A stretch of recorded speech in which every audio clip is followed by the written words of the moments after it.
Los canadienses tienen una reputación divertida en todo el mundo. Sabemos que son un poco como los estadounidenses pero más suaves. Es la misma receta básica, pero con aproximadamente un 75% menos de armas, un toque de atención médica socializada y una pizca de aroma francés para un sabor sofisticado. Sin embargo, amigos, a pesar de que nuestros panas canadienses disfrutan de esta reputación más sensata, hay algo que se nos olvida.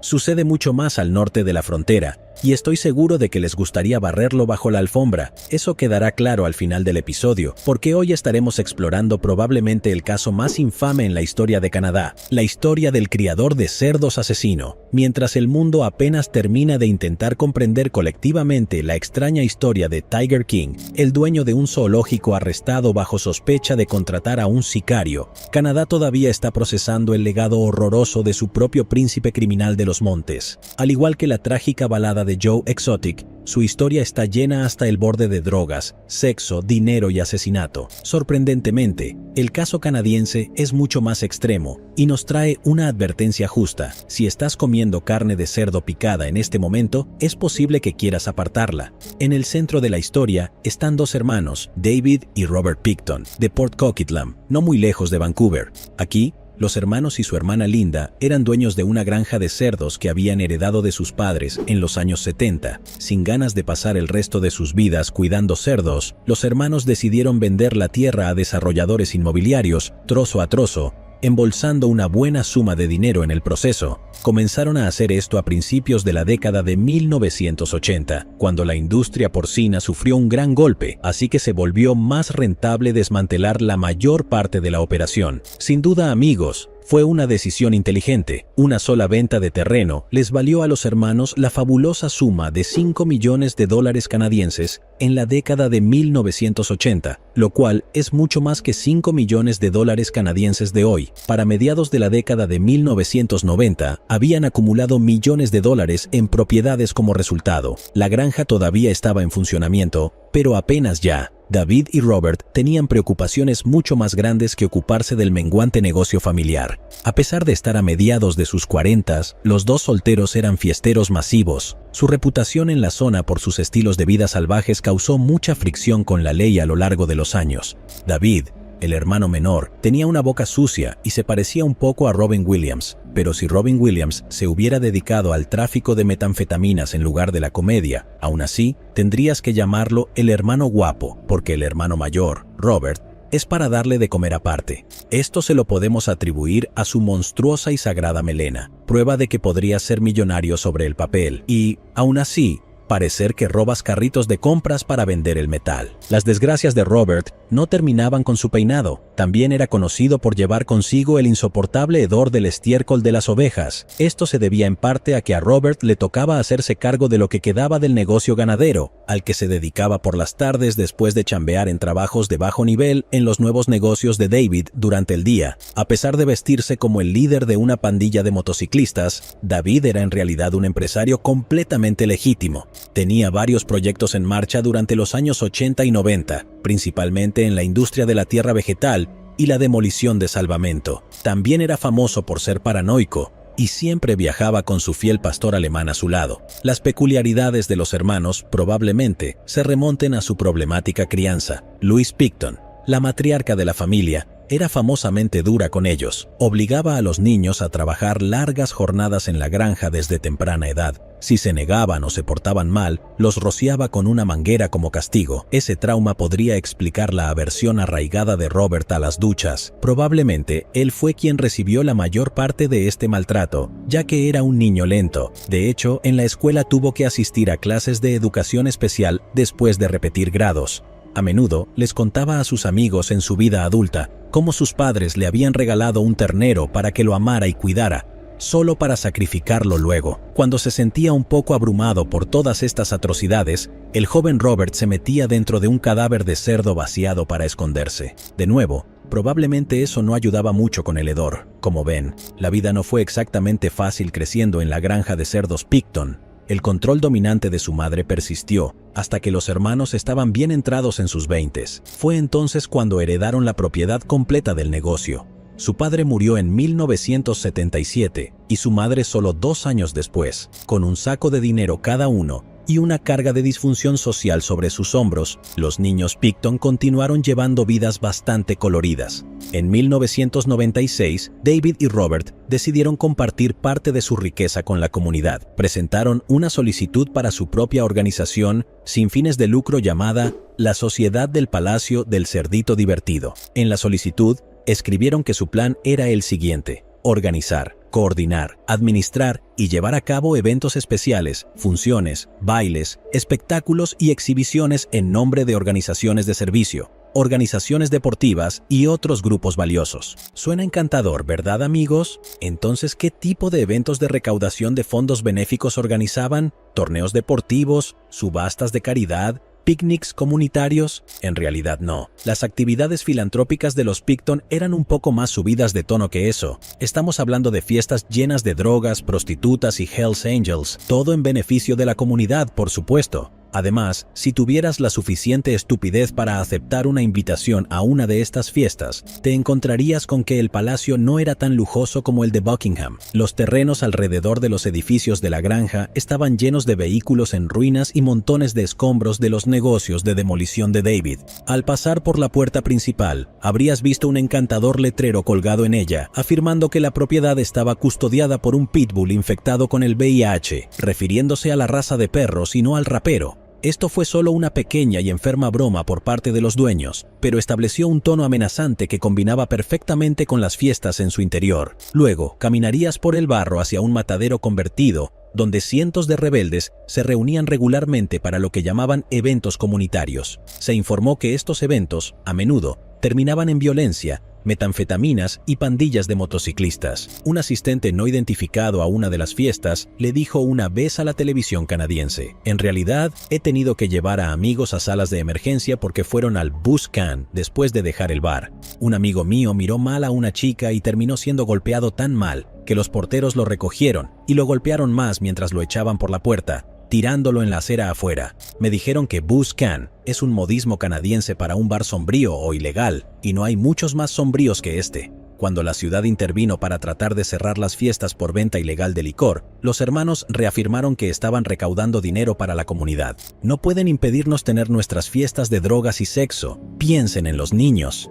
Curiosamente, algunos en la comunidad parecían estar de acuerdo, aunque la mayoría de las personas se quejaban de las fiestas ruidosas con hasta 1,700 invitados. Varios residentes de larga data dijeron a los periódicos que los hermanos Picton eran trabajadores y generosos y donaban mucho dinero a causas benéficas en la ciudad. Aunque esto compense algo todo el ruido y el abuso de sustancias, había cosas sucediendo detrás de escena que estoy seguro de que incluso los vecinos más tolerantes no aprobarían. Es evidente que no todos son buenos tiempos en el Palacio del Cerdito. La idea de altruismo de David y Robert resultó ser la venta ilegal de whisky a motociclistas y trabajadoras sexuales, lo que atrajo la atención irritada de la ley como resultado. Pero te sorprendería cuánto estaba dispuesta la policía local a pasar por alto. Un ejemplo es el arresto de Robert en 1997. No era un secreto que el hermano mayor era un gran fanático de buscar prostitutas. 2 veces por semana transportaba un camión lleno de barriles de desechos a una planta de procesamiento en el lado este inferior de Vancouver, donde los empleados se referían a él como el hombre del cerdo. El área es una de las más desfavorecidas de Canadá, que durante un tiempo tuvo las peores tasas de VIH de América del Norte. Las drogas y la prostitución eran moneda corriente, lo que lo convertía en un patio de recreo perfecto para alguien como Rob. Como visitante habitual del área, recogía prostitutas. En otras ocasiones, sus amigos de pandillas de motociclistas las llevaban a las fiestas. Se necesita un alma desesperada para aceptar la invitación de un tipo extraño, maloliente y con melenas para ir a su matadero. Por eso Robert solía buscar mujeres con problemas de adicciones. El Palacio de los Cerditos se hizo conocido como un lugar para conseguir una solución fácil, incluso si eso implicaba un riesgo considerable para tu seguridad. Una mujer que vivió para lamentar su visita le dijo a un reportero: "La granja es lo peor de lo peor, un agujero infernal. Puedes decirle a alguien que no vaya, pero si son adictos, la adicción supera los sentidos". La policía había sabido de la granja durante algún tiempo, pero nada cambió. Un fin de semana en 1997, una mujer llamada Wendy Lynn Eistetter cayó en esa trampa exacta. En ese momento, ella trabajaba como trabajadora sexual en el lado este inferior de Vancouver y luchaba con el abuso de sustancias. Robert se detuvo junto a ella en el camino de regreso de la planta y le hizo la oferta habitual de drogas, fiesta y un lugar para dormir. Ella aceptó su oferta y subió al auto. De regreso en la granja, los dos durmieron juntos antes de que Robert comenzara a actuar de manera extraña. Sacó unas esposas y las forzó en el brazo izquierdo de Wendy. Ella sabiamente decidió no participar en este juego y apartó a Robert. En respuesta, él sacó un cuchillo y apuñaló a Wendy en el estómago. Las cosas se complicaron rápidamente. Aunque ella no era una víctima débil, logró agarrar el cuchillo de su atacante y apuñalarlo antes de escapar. Un conductor la encontró más tarde esa noche en la autopista cercana, la recogió y la llevó al hospital. Cuando llegó, la policía ya estaba allí investigando otro apuñalamiento. Fue una coincidencia bastante curiosa. Resulta que Robert la había precedido y estaba siendo tratado por su propia herida en la sala de emergencias. Le había dicho a las autoridades que una mujer autoestopista había intentado robarlo. La policía tomó la declaración contradictoria de Wendy, pero ella aún estaba bajo los efectos de la droga, por lo que no era muy coherente. Esto significaba que tenían razones obvias para cuestionar su historia, pero pronto se respaldó con algunas pruebas concretas. Cualquier duda sobre quién inició los apuñalamientos se disipó cuando encontraron las llaves de las esposas en el bolsillo de Robert y éstas encajaron con el grillete que colgaba de la muñeca de Wendy. Con eso, Robert Pickton fue arrestado y acusado de intento de asesinato. Los oficiales recolectaron su ropa y botas como evidencia, y una vez que se recuperó, lo llevaron a la cárcel. Cuando tu víctima esposada aparece en el mismo hospital y tienes la llave en tu bolsillo, estás jodido, usando la terminología legal. Pero desafortunadamente, no, ya que Wendy era una adicta conocida y estaba drogada en el momento del ataque. La fiscalía decidió que su testimonio no sería lo suficientemente confiable para obtener una condena. El 27 de enero de 1998, los cargos fueron suspendidos indefinidamente y Robert Pickton fue liberado. Y las fiestas del Palacio del Cerdito continuaron, trayendo alegría y prosperidad a la comunidad durante años. Pero eso no fue el final de los problemas del palacio con la ley. Por alguna razón, la policía se mostró reacia a dejar que estos humanitarios montañeses continuaran con su recaudación de fondos en paz. Todo por algunos apuñalamientos y golpizas brutales. En el año 2000 lograron arruinar la fiesta de una vez por todas y el Palacio del Cerdito cerró. Aunque no pudieron realizar eventos legalmente allí, los hermanos continuaron usando el lugar como su base de operaciones. Del mismo modo, los rumores seguían circulando sobre sucesos extraños en la granja y nunca perdió su peligrosa reputación entre las trabajadoras sexuales de Vancouver. Varios visitantes de la granja comenzaron a notar cosas extrañas que sugerían que podría haber algo de verdad en los rumores. En 1999, una amiga cercana de los Pickton pensó haber visto ropa ensangrentada de mujer en bolsas detrás de un remolque, junto con tarjetas de identificación aborígenes descartadas. Informó lo que vio a Bill Hiscox, un trabajador de salvamento empleado por los Pickton, y él a su vez fue a la policía. De todos modos, le dijeron que su informe legalmente solo era un rumor, ya que era información de segunda mano. Para obtener una orden necesitaban algo más tangible. Bueno, si quieren algo tangible, ¿qué tal esto? Más tarde ese año, la policía recibió una denuncia anónima que les decía que una mujer llamada Lynn Ellingsen había ido a la granja y había visto el cuerpo de una mujer colgando de un gancho en el matadero. Sin embargo, cuando la policía la interrogó, ella negó vehementemente haber visto algo. Debo agregar que Lynn era una madre soltera luchando por sobrevivir que dependía de Robert Pickton para que le suministrara drogas. A pesar de eso, la policía llevó sus preocupaciones a Robert, quien accedió a permitirles buscar en la granja, pero los oficiales decidieron pasar. Una vez más, no se hizo nada, a pesar de que ya se sospechaba fuertemente que Robert había intentado asesinar a una prostituta. La policía simplemente decidió dejarlo continuar con su negocio. Alrededor de 65 mujeres habían desaparecido de los distritos de luz roja de Vancouver desde finales de la década de 1970.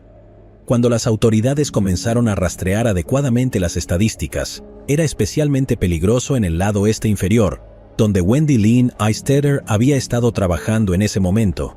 Las cosas solo empeoraron en la década de 1990, a pesar de la demanda pública de acción. con decenas de mujeres desapareciendo entre 1995 y 2001. A pesar de la desconcertante inacción de la policía, al menos la granja estaba en su radar.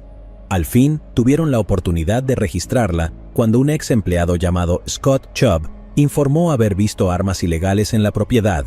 El detective que lo interrogó probablemente hizo lo posible por descartarlo todo como rumores para poder irse temprano y tomar una cerveza, como es habitual en la policía de Vancouver. Pero Scott fue inflexible y logró que la Real Policía Montada de Canadá, más conocida como los Mounties, se involucrara. El 5 de febrero de 2002, llegaron a la granja, vestidos con sus ridículos uniformes rojos y empuñando palos de hockey, con osos pardos esperando para atacar. Sí, me niego a lidiar con cualquier cosa que no sean estereotipos nacionales.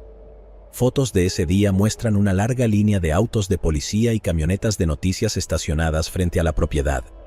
Lograron encontrar algunas armas ilegales en la granja, y aunque ambos hermanos fueron arrestados, solo Robert terminó con algún cargo en su contra. No fue una sorpresa que la fiesta campirana de los montañeses tuviera algunas armas ilegales, pero eso no fue todo lo que encontraron los policías. Durante una búsqueda en el remolque de Robert, encontraron algo que sería muy interesante para los detectives que trabajaban en las desapariciones: un inhalador con receta médica con el nombre de una de las mujeres desaparecidas en un costado. Esto fue suficiente para involucrar a la investigación de mujeres desaparecidas en Columbia Británica, una empresa conjunta entre la Policía Montada y la Policía de Vancouver, fundada en 2001 para investigar todas las desapariciones.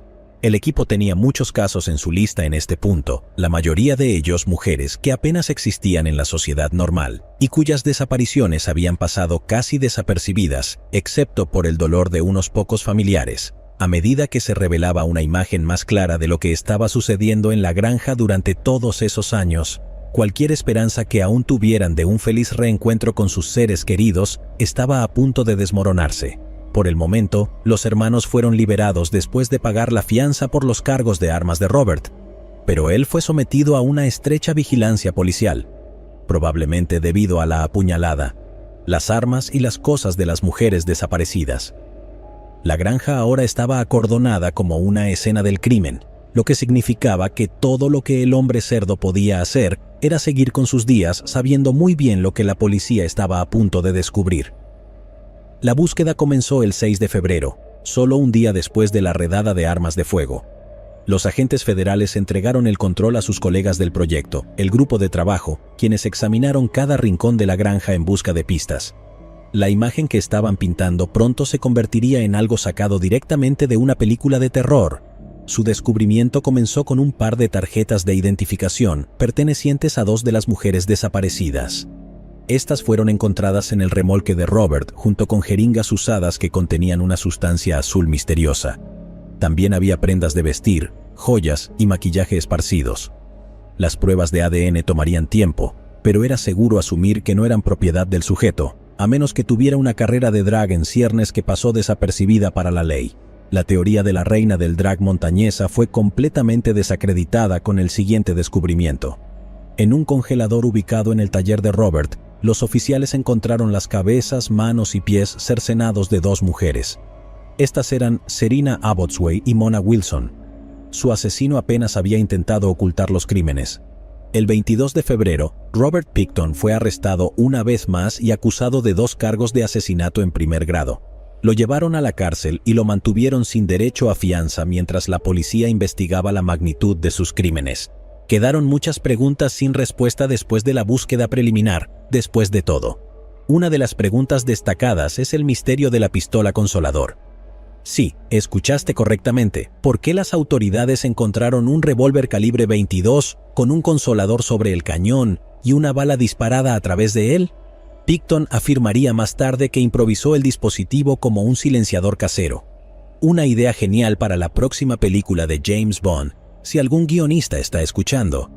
Sin embargo, lo más importante era tratar de determinar cuántas víctimas debían buscar en la granja, y la policía ideó un plan ingenioso. Enviaron a un detective encubierto a la cárcel para compartir celda con Pickton y ver si revelaba algún detalle. Dado lo que sabemos sobre la higiene personal del asesino, espero que el oficial haya sido elogiado por su valentía. Como mencionamos antes, Robert no era el más brillante.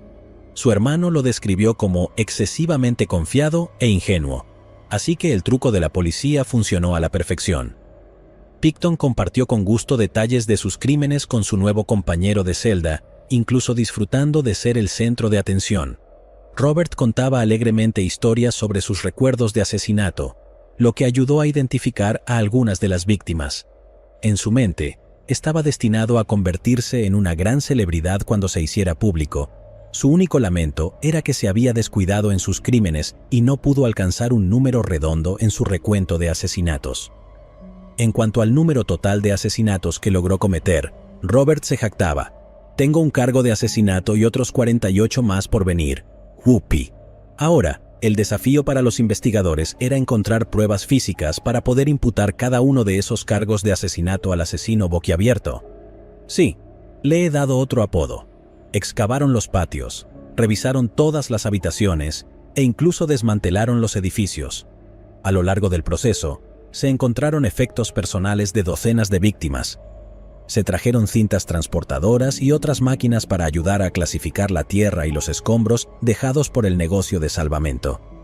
En total, se tamizaron 383.000 pies cúbicos de material en busca de pruebas, convirtiendo a la granja en el escenario del crimen más grande en la historia de Canadá.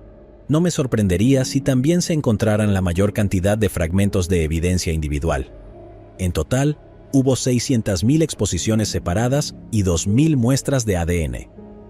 Esto se debió principalmente a que Picton no había enterrado a sus víctimas completas.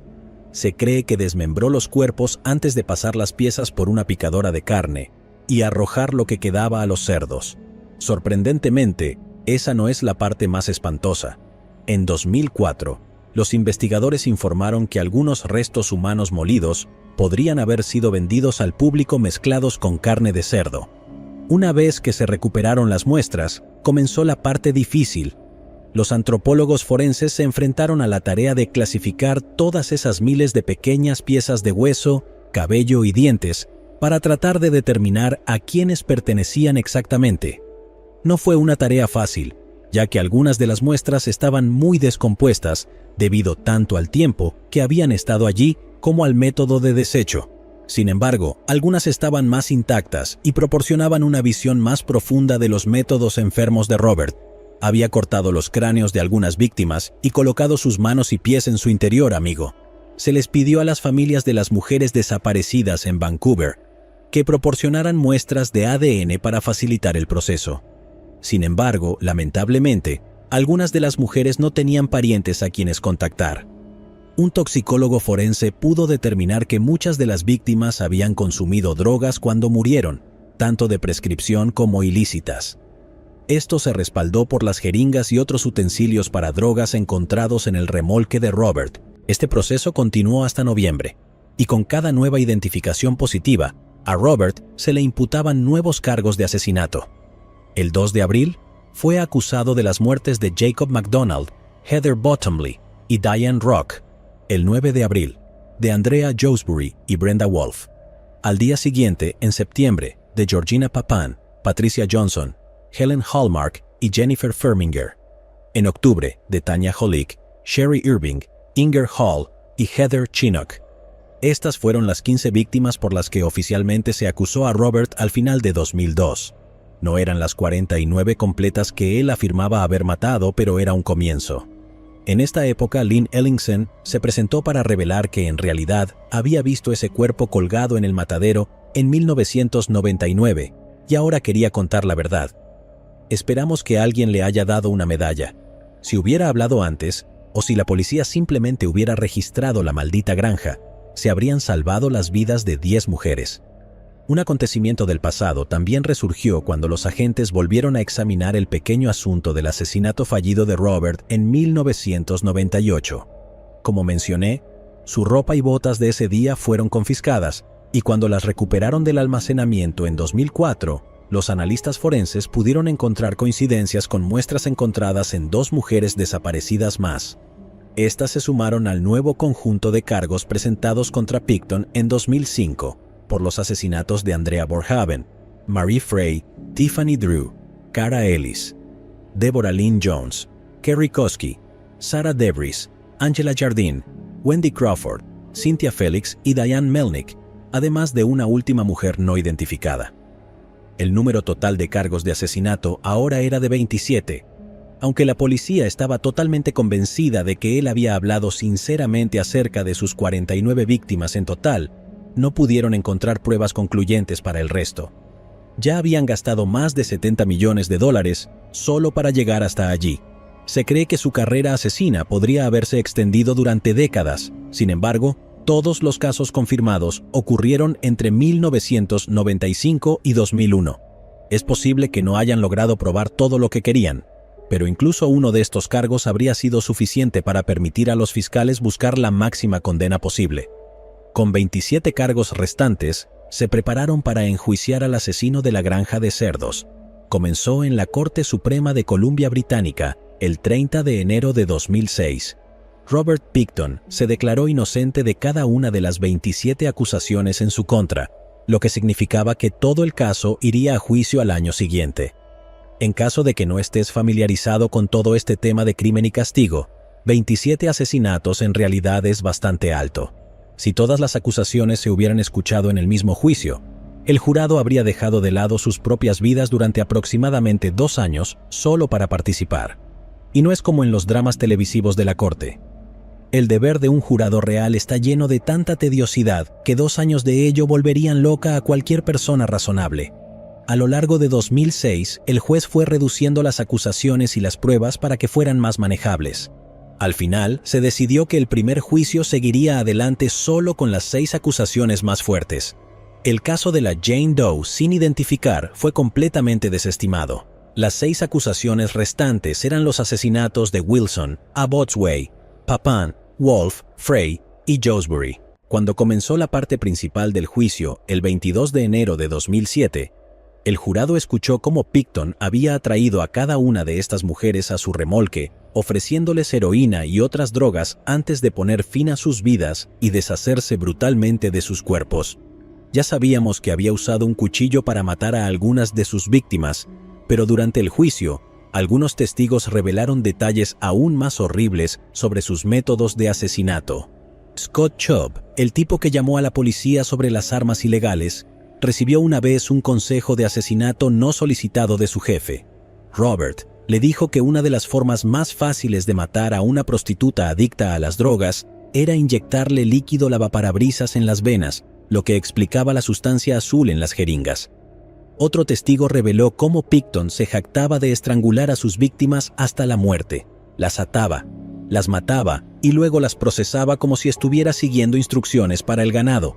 Esto significaba drenar la sangre de los cuerpos, extraer los órganos y arrojar los restos a los corrales de cerdos. Claramente, la lengua del maníaco se había soltado con los años a medida que se volvía más confiado en sus crímenes. Sus comportamientos también habían cambiado a lo largo de los años. Pickton se había vuelto cada vez más audaz a medida que su carrera de asesino maduraba, con solo un asesinato confirmado en 1995 y 7 en 2001. Todo esto eran solo acusaciones en este punto, por supuesto, pero seguramente una condena era inevitable, ¿verdad? Bueno, el 9 de diciembre de 2007, el jurado emitió su veredicto de no culpable de asesinato en primer grado, pero 100% culpable de asesinato en segundo grado. Permíteme explicar para aquellos que no están familiarizados con la ley, la diferencia entre estos dos tipos de asesinato es la intención. Si planeas matar a alguien de antemano o lo haces como parte de otro delito, como secuestro, se considera asesinato en primer grado en Canadá. Si matas intencionalmente a alguien en el calor del momento, eso es asesinato en segundo grado. Seguramente, dadas todas las cosas que he dicho hasta ahora, el jurado debe haber cometido un error. Quiero decir, si el tipo se jactó con sus amigos sobre sus métodos de asesinato favoritos, tienes que asumir que hubo mucha premeditación en los crímenes. Pero recuerda, Pickton no estaba corto de dinero, tenía suficiente para contar con un buen equipo legal de su lado. Su defensa se encargó de desmontar las pruebas de la acusación retratando al pobre Robert como un tonto manipulado en su confesión por la despiadada policía. Es lo que me gusta llamar la defensa de Forrest Gump. Su abogado principal, Adrian Brooks, repitió durante el argumento final que Robert no era la herramienta más afilada en el matadero. Se llamaron a varios testigos para probar esto. con el objetivo de desacreditar la confesión de Robert mismo. Así que vamos a hablar de las numerosas pruebas. Uno de sus vecinos testificó que era medio atrasado y no tan inteligente como la mayoría de nosotros. Su ex cuñada le dijo al tribunal que a menudo le costaba seguir los chistes y las conversaciones complejas. Brooks continuó atacando la inteligencia de su cliente una y otra vez, antes de afirmar que no se podían confiar en las pruebas de video de sus confesiones en la cárcel. Parafraseando a Johnny Cochran, si el hombre es un tonto, debes absolverlo. Usando un cartel, mostró las similitudes entre lo que los investigadores le dijeron a Pickton el día de su arresto y lo que él dijo en la celda al día siguiente. Había algunas similitudes notables que la defensa afirmó que eran evidencia de que este sencillo e ingenuo muchacho solo estaba repitiendo lo que los detectives lo habían acusado. Aparentemente, estaba tan preocupado por su granja y su familia que el maníaco de la melena estaba dispuesto a confesar cualquier cosa solo para que la investigación desapareciera. Pobrecito. Entonces, si ese fuera el caso, ¿qué tenían que decir sobre todos los restos humanos? Si lo resumimos, básicamente estaban diciendo que, en una granja tan ocupada, un hombre como Robert Pickton no podría haberlo hecho solo.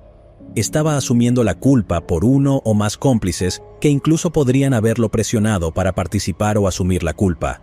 Fue suficiente para convencer al jurado de rebajar la condena por asesinato en primer grado a asesinato en segundo grado, pero el juez aún parecía bastante convencido de la malicia de Pickton.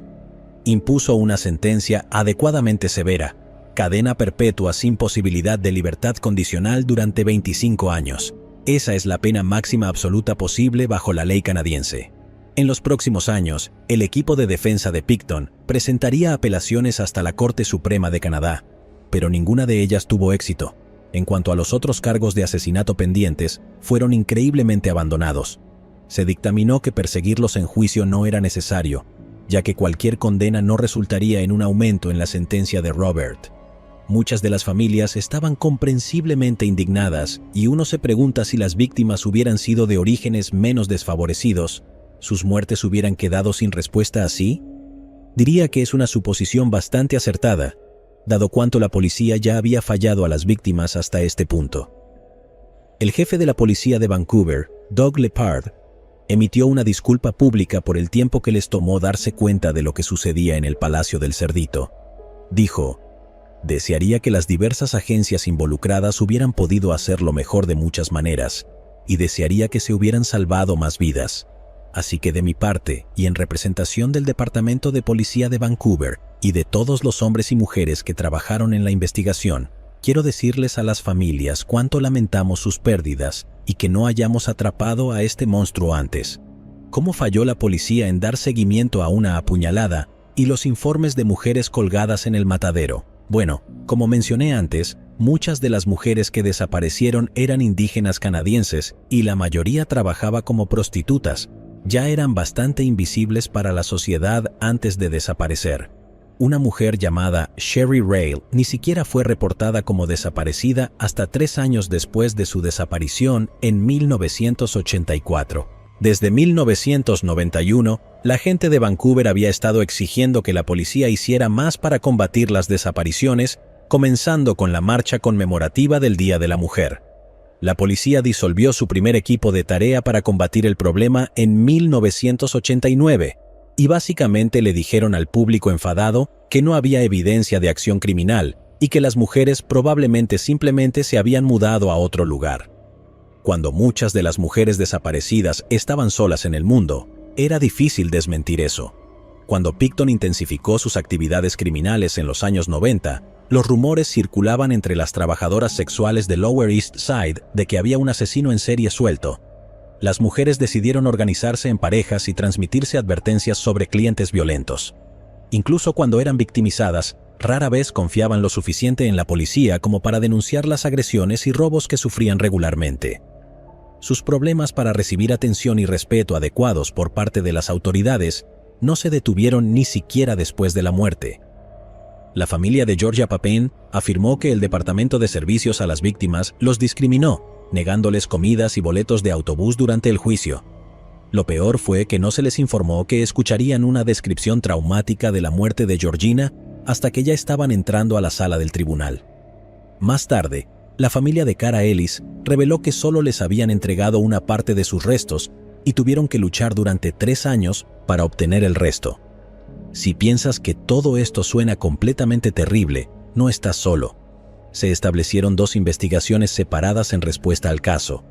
En 2016, el gobierno nacional inició una investigación sobre el trato de los casos de personas desaparecidas que involucraban a mujeres y niñas indígenas. 4 años antes, el gobierno regional de Columbia Británica descubrió que los prejuicios de sus fuerzas policiales contra las trabajadoras sexuales habían llevado a una tragedia de proporciones épicas. Establecieron una rama separada de la fuerza policial dedicada a los casos de personas desaparecidas como resultado. La irónica atrocidad de todo esto es que, debido a sus vidas marginadas, las palabras de estas mujeres no podían ser consideradas como pruebas en el tribunal, pero sus huesos podían. Si eras una mujer en riesgo que trabaja en el lado inferior, la única oportunidad que realmente tenías de que tu historia fuera escuchada era si ya había llegado a su fin. Pero no podemos terminar así. No quiero que pases el día llorando. ¿Qué tal un poco de teoría de conspiración para aliviar la tensión? Para esto, volvamos a algo que dijo el abogado defensor de Robert. Parece un poco extraño que los restos de 27 mujeres pudieran estar esparcidos en una granja ocupada, sin que nadie estuviera involucrado. Esta era también la base del negocio de David. Después de todo, ambos hermanos vivían allí. A pesar de ser el hermano mayor, Robert era en gran medida subordinado a David. Dave era el más inteligente de los dos y generalmente ordenaba a su hermano mayor. Como dijo Audrey Stefanuk, testigo del tribunal que llamó a Robert atrasado, Willie era el trabajador o el esclavo, y Dave era el jefe. Algunos amigos de los dos incluso dijeron que el hermano menor dictaba cuándo el carnicero se iba a la cama. A pesar de todo eso, David ni siquiera fue llamado a declarar en el juicio, lo cual parece extremadamente extraño. Varias familias de las víctimas afirmaron que no había forma de que él pudiera haber sido ignorante de lo que su hermano estaba haciendo.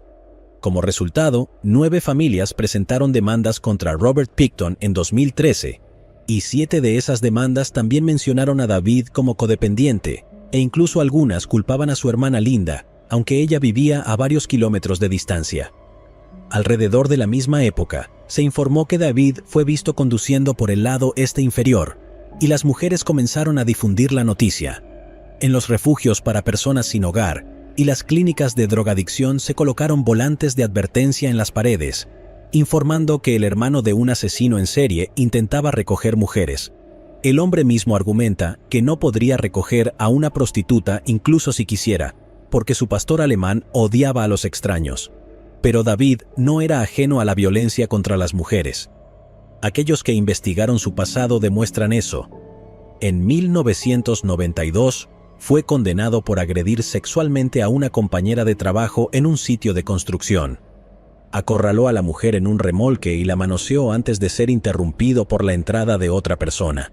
Supuestamente la amenazó con violarla y matarla si le contaba a alguien sobre el incidente.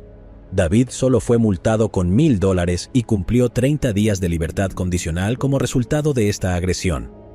Básicamente, se le ordenó no contactar a la víctima, por lo que ella nunca volvió a verlo hasta unos 10 años después, cuando su rostro apareció en las noticias.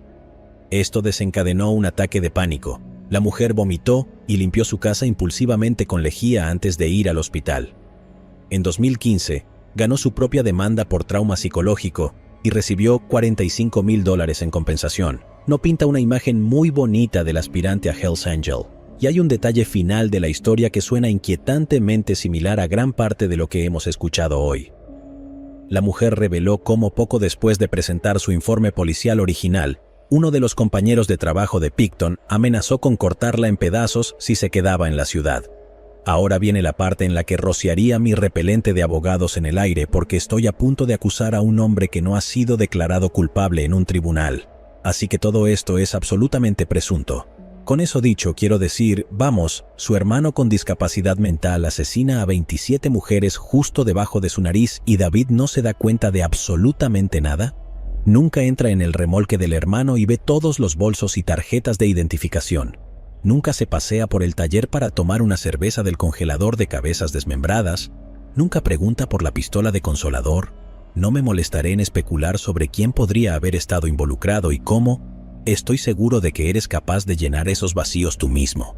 Basta con decir que parece muy poco probable que Robert fuera el único que supiera sobre sus crímenes, y estoy lejos de ser la primera persona en sugerir esto. Bill Hiscox, un antiguo empleado de David, es uno de los mayores defensores de esta teoría, e incluso va tan lejos como para sugerir un encubrimiento que involucra a oficiales de policía y funcionarios locales. Se basa en el hecho de que, según Bill, la policía rechazó su oferta de destapar el caso demasiado fácilmente. Le dijo a un reportero en 2012, «Estaba dispuesto a entrar, estaba más que dispuesto y más que feliz de hacer lo que fuera necesario para detener a este tipo. Llegué incluso a sugerir que me pusieran un micrófono, pero la policía decidió no hacerlo». Cuando se le preguntó a la oficial Lori Schenger sobre la situación, afirmó que Hiscox no estaba dispuesto a infiltrarse para ellos porque él mismo era un adicto en recuperación. Él sigue sosteniendo que eso es completamente falso y que la oficial simplemente cortó el contacto con él sin motivo alguno, alegando falsas acusaciones de hostigamiento.